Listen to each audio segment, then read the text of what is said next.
Salut les amis, j'espère que vous allez bien. Aujourd'hui, nouvelle vidéo qui va parler donc de mon stage cross chez Voyageurs du Ciel. Donc c'est parti, là je suis en route pour Gréolières. J'ai hâte de faire cette semaine et je vais vous raconter tout ça.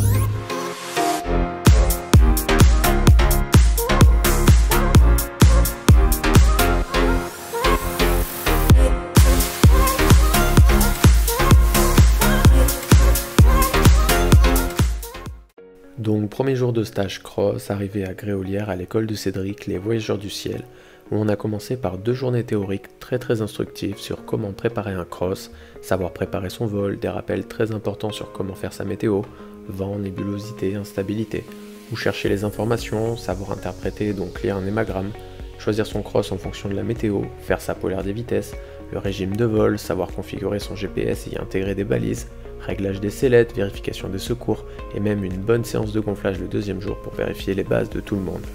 Du coup, le programme du premier jour de vol, c'était d'aller à Saint-André-les-Alpes, d'aller jusqu'aux antennes en face ouest, revenir au Chalvet, refaire un plaf pour pouvoir transiter vers la crête des Serres et entamer notre route pour rentrer à Blaine en vol. Autrement dit, une bonne découverte pour moi. Salut Olive, du coup quel va être ton rôle sur la journée d'aujourd'hui?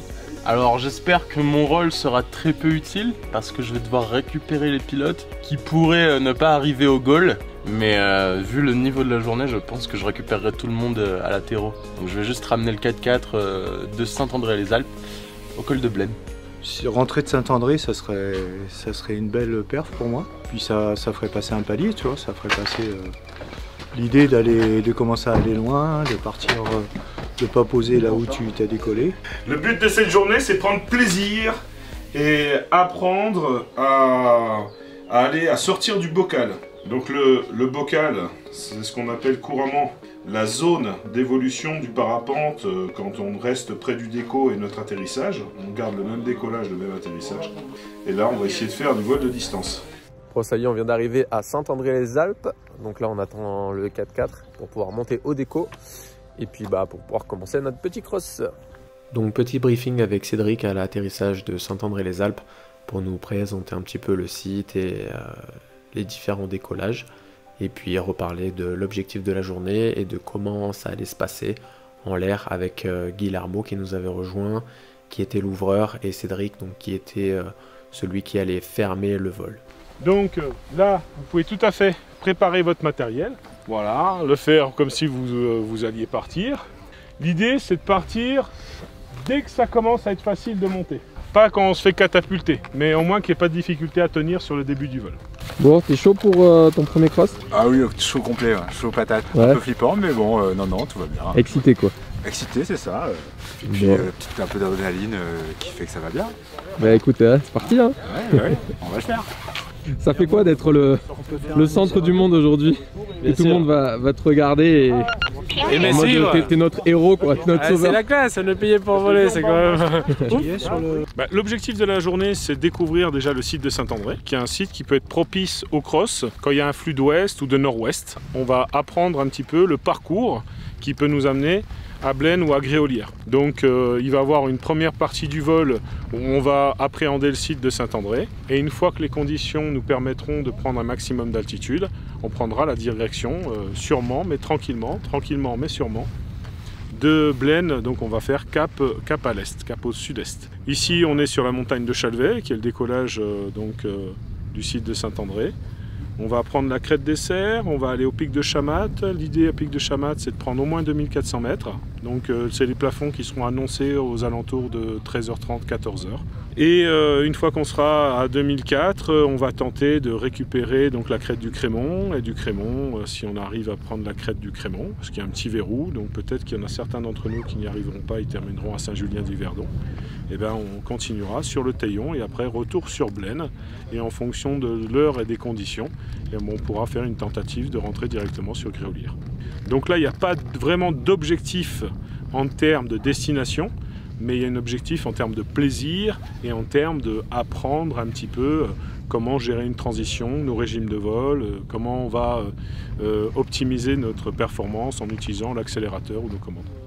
Donc décollage au Chalvet, on prend un petit peu d'altitude, on traîne devant le déco, et puis on prend la direction du nord pour rejoindre les antennes. Donc je suis Guillermo, une fois arrivé aux antennes, on trouve un bon thermique qui nous monte à 2200 à peu près.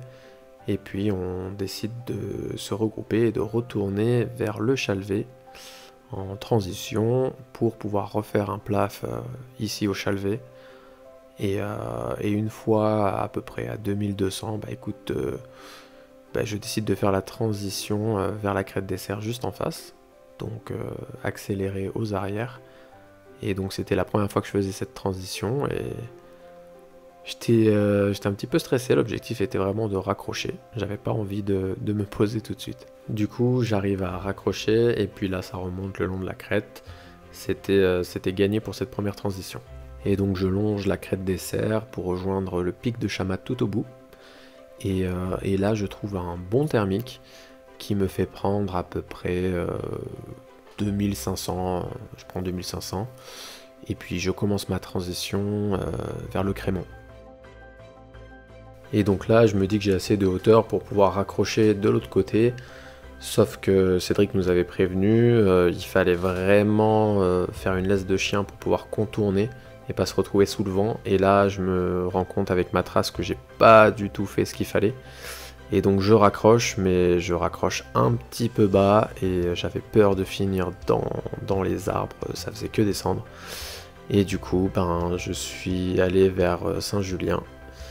Et de là, j'ai transité le long de la crête, là au-dessus de Saint-Julien. Mais malheureusement, ça ne montait pas et c'était trop compliqué après de repartir sur l'itinéraire qui était prévu. Du coup, je profite de la vue, je reste un petit peu sur la crête, l'histoire de travailler un petit peu mes sensations, mes virages, etc. Et puis, au bout d'un moment, je décide d'aller poser puisque c'était trop compliqué pour moi, en tout cas, de pouvoir récupérer sur le Crémont et de continuer l'itinéraire. Donc, je me suis posé en bas à Saint-Julien. Et donc c'était la première fois pour moi que je me posais sur un terrain qui n'était pas prévu, du coup premier cross, premier posé, première vache dans les champs. Bon voilà, je me suis posé à Saint-Julien, j'ai pas réussi à passer le fameux verrou. Voilà, donc après j'ai traîné au-dessus à Saint-Julien, mais c'était plus possible de sortir, donc je suis posé. Mais voilà, c'était bonne expérience, là ça fait 2h30 de vol et puis voilà, on va débriefer tout ça pour voir où ont été les erreurs et puis on va continuer. Il faudrait qu'on puisse débriefer la partie technique du vol. C'est-à-dire que ce que vous avez trouvé facile, ce que vous avez trouvé difficile. S'il y a des choses qu'on vous a demandé de vous replacer que vous n'avez pas comprises. Pourquoi on nous a demandé de vous replacer. Et surtout, nous on va jouer la performance, mais là en cross niveau 1, on va plutôt jouer l'aspect sécuritaire. C'est-à-dire il y a des endroits où ça va être sécuritaire, il y a des endroits où ça va être engagé. Donc là, il y avait certains pièges aérologiques à pas faire, et donc c'est important qu'on puisse les identifier.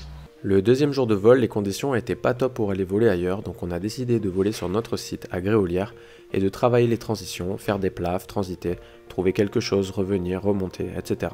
Tout ça pour pouvoir continuer à travailler nos régimes de vol, travailler dans le thermique et se servir le moins possible des appuis falaises, mais vraiment enrouler le thermique pour monter. L'important aussi était d'apprendre à bien voler en groupe pour pouvoir aussi se servir des autres pour matérialiser les zones qui montent et pouvoir également transiter tous ensemble sur des lignes différentes pour essayer de trouver la ligne qui va le mieux nous porter et optimiser notre planée. Du coup, sur ce vol, on trouve un bon thermique au niveau de la carrière qu'on enroule quasiment jusqu'en haut. Arrivé un petit peu en dessous du nuage, on décide de commencer notre transition vers le punch. Je vous laisse profiter de cette magnifique vue sur la vallée du Loup. Ça m'a permis également d'apprendre à transiter en pilotant aux arrières, chose que je n'avais quasiment pas faite. Et du coup, tu te rends compte que la voile est vraiment bien pilotable aux arrières. Arrivé au punch, on trouve un bon thermique qui nous fait monter et on décide de continuer de transiter vers le sud pour éventuellement viser le plateau de Cossol. De là, on se rend compte qu'on ne trouve plus rien qui monte et il manquait le reste de l'équipe. Du coup, on décide de retourner vers Gréolières et de recommencer notre ascension pour remonter aux crêtes.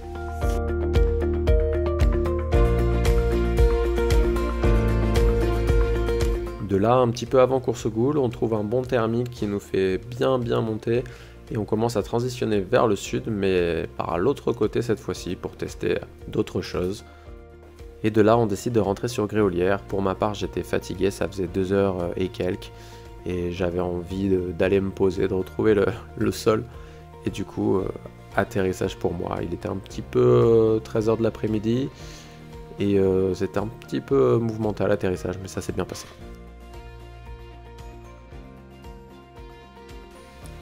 Le lendemain matin, on tente d'aller au col de Blaine pour découvrir le site. Et puis voir un petit peu comment ça se passe là-bas. Parce que ici, quand les conditions commencent à s'installer, ça peut monter très très vite.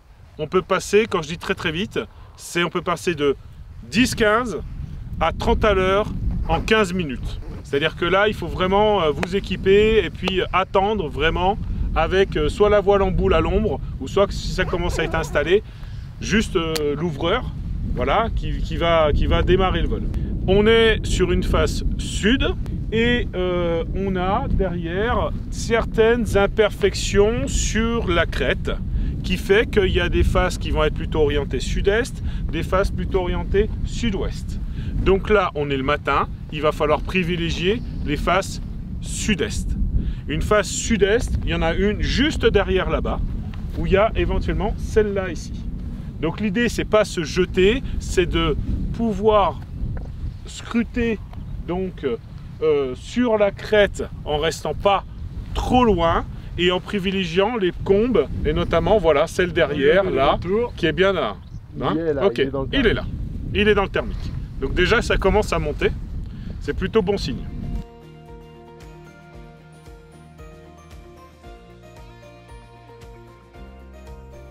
Du coup, on décolle et on se rend compte en l'air qu'on est complètement contré par le vent d'ouest et qu'on n'avance pas du tout. Du coup, le plan d'aller vers le Teillon tombe un petit peu à l'eau. On essaye d'enrouler un petit peu les thermiques, de monter, mais on est vraiment contré. Donc les conditions étaient vraiment pas agréables du tout et donc on décide d'aller se poser en bas. Bon, ben c'est un échec cuisant, 3e jour, départ de Blaine. On a volé 30 minutes, beaucoup trop d'ouest, impossible d'aller vers le Teillon. Du coup, on a posé, on est 4 je crois avoir posé. Et finalement ils ont changé de décision en haut et il y en a 2 qui sont partis vers l'est. Donc on va voir ce que ça donne. Mais en attendant, frustration et gâteau.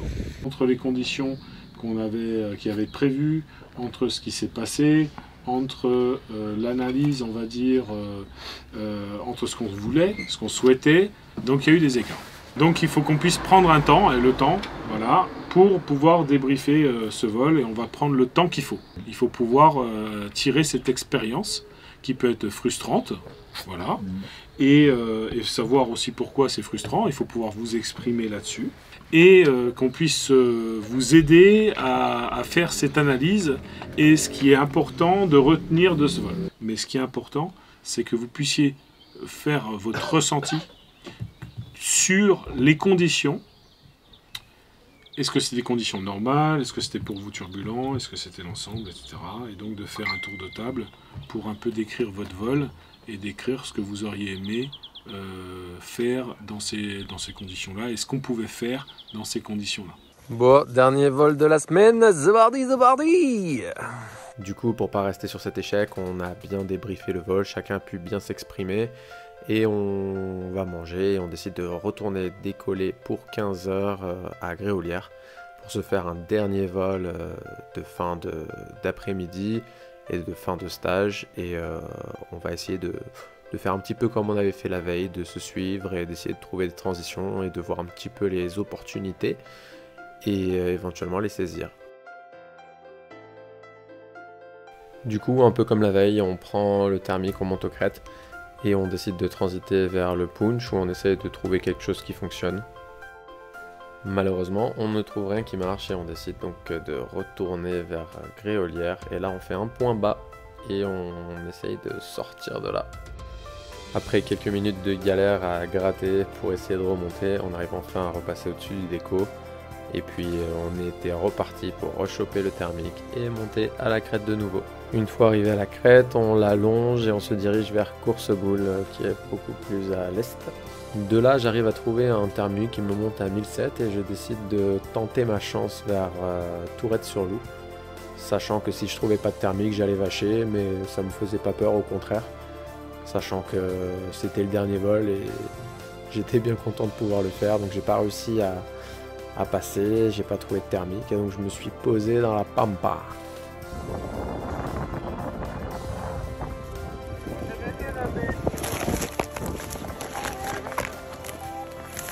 Bon voilà les amis, je viens de poser dans la pampa, un petit peu au milieu de, pas de nulle part, mais il y a le village de Coursegoul qui est un petit peu plus haut. J'ai essayé de tracer là, j'étais à Coursegoul, j'étais à 1008 je pense, et j'ai essayé de transiter vers Tourette.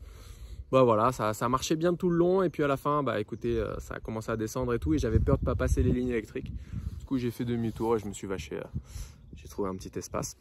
Enfin voilà, c'est cool d'avoir vaché, c'est la deuxième fois pendant le stage, mais ça permet voilà, de faire des atterrissages un petit peu improvisés et voilà, donc je suis content de l'avoir fait. Bah, je pense que ça fait partie aussi du stage cross, de pouvoir faire ce genre de choses et de ne pas le découvrir, même si chaque atterrissage est différent. Enfin voilà, donc je suis super content, maintenant on va plier la voile et puis on va retrouver Olivier qui va venir me chercher. Et voilà, c'était la fin du stage. Je vais vous laisser avec les avis de mes camarades de stage, ainsi que de Cédric et Guillermo. Et la vidéo est un peu longue, mais voilà, je pensais qu'il fallait prendre le temps de tout bien expliquer. J'espère qu'elle vous aura plu, et je vous fais des gros bisous, et à très vite pour une prochaine vidéo, certainement celle du stage CIV à Annecy, si le temps le permet. Bah écoute, stage cross concluant, j'ai monté de niveau, vraiment trop content. Les voyageurs du ciel, ils ont fait leur boulot et moi j'ai piloté comme jamais, donc très content de cette session. Moi j'ai pas l'habitude de passer du cirage, mais franchement le stage c'était super, j'ai appris plein de trucs. Même si c'est des trucs que j'ai déjà vus dans des stages ou avant, rafraîchir la mémoire, reprendre des bases, c'est nécessaire et il faut être modeste quand on fait un stage comme ça. Moi j'ai appris plein de trucs, ça m'a mis en confiance. Et franchement les deux moniteurs là, ben c'est de la bombe.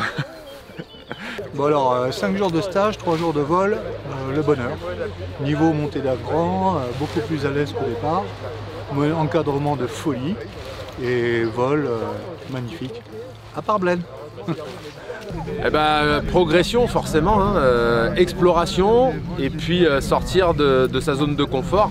Donc la théorie au début avec beaucoup d'informations et puis surtout c'est la mise en pratique, quoi. Et la mise en pratique sur pas mal de sites et avec Gréolière et tous ces petits pièges, toutes ces petites connotations à comprendre. Donc voilà, très bon stage, super ambiance. Merci les voyageurs du ciel. Eh ben, c'était un bon stage, on a réussi à faire des beaux vols. On est venu de Saint-André et Escablais, ça c'était super. On a volé dans des différentes conditions. On a travaillé beaucoup des thermiques et des différentes faiblesses. Parce que chacun a progressé et surtout on a réussi aussi à voler en groupe. On a transformé un sport qui est un peu individuel où chacun est de son côté. Maintenant on fait des transitions ensemble, on partageait ces moments et c'était vraiment chouette. Ben voilà, on arrive vendredi soir, c'est la fin du stage cross. On est tous très satisfaits, enfin surtout moi, par rapport à l'organisation, par rapport à la météo, on a pu optimiser le stage. Et puis chaque élève a progressé à son niveau en fonction des compétences du départ. C'est sûr que le gros apport théorique au début ça fait un peu lourd, mais quand les jours arrivent, eh bien, on arrive à lier la théorie à la pratique et la pratique à la théorie. Dans la semaine, on n'a pas fait tout à fait le calcul, mais on a volé, je crois, 12 heures réparties sur 3 jours. Et puis en termes de kilomètres, ça dépend, c'est pas des objectifs. L'objectif avant tout, c'est de pouvoir progresser et de se mettre dans des situations qui sont très proches de la réalité en cross. Après, on a eu des très beaux crosses de fait. Des premiers 25, 30, un premier 50 km. Donc voilà. Mais l'idéal, on a tous pris plaisir et c'est l'essentiel.